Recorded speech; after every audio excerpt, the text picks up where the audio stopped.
உங்களுக்கு தெரியும் இந்த சம்பவம்.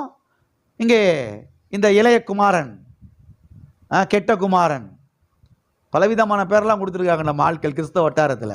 கெட்ட குமாரன், இளைய குமாரன், ஊதாரி மகன். ஒரு மொழிபெயர்ப்பில் அப்படியே வந்திருக்குது, ஊதாரி மகன். இப்படி பலவிதமான தலைப்புகள்லாம் கொடுத்துருக்குறாங்க. இந்த சப்ஜெக்டுக்கு அந்த அந்த தலைப்பு பொருத்தமே இருக்காது. அந்த தலைப்பு கொடுக்கவே கூடாது. ஊதாரி மகனும் கிடையாது, கெட்ட குமாரனும் கிடையாது, அவை எதுவுமே கிடையாது. இந்த இந்த சப்ஜெக்டுக்கு, இந்த இதுக்கு சரியான தலைப்பு என்ன தலைப்பு தெரியுமா? அன்பின் தகப்பன், மன்னிக்கிற தகப்பன். எங்க அப்பா தான் முக்கியமான ஆளு. இந்த சப்ஜெக்ட்ல அப்பா தான் முக்கியமான ஆளு.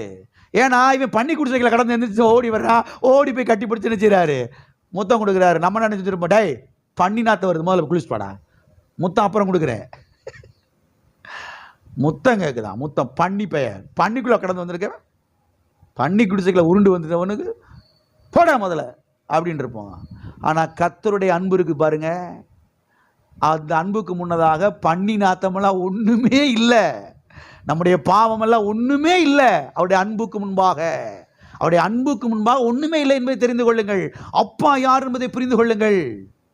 நீங்கள் வாழ்வடைவதற்கு இதுதான் அஸ்திபாரம் என்பதை தெரிந்து கொள்ளுங்கள். அப்பா யார்? மன்னிக்கிறவர். அவர் நாமம் எல் ஆஷா. அவர் மன்னிக்கிற தேவனாயிருக்கிறார். இங்க பாருங்க, இந்த பையன் வர்றான், வந்து தவற உணர்றான். தவறு என்ன செய்யறான்? உங்களுக்கு தெரியாதுப்பா, நான் வந்து 5 ஸ்டார் ஹோட்டலாம் தங்கியிருந்தேன், அப்படிலாம் பேசலை. ஆண்டவரே தவறு செஞ்சுட்டேன், உமக்கு விரோதமாகவும் பரத்துக்கு விரோதமாக நான் பாவம் செஞ்சுட்டேன் அப்படின்னு பாருங்க, தவற உணர்ந்து மன்னிப்பு கேட்குறான் பாருங்க.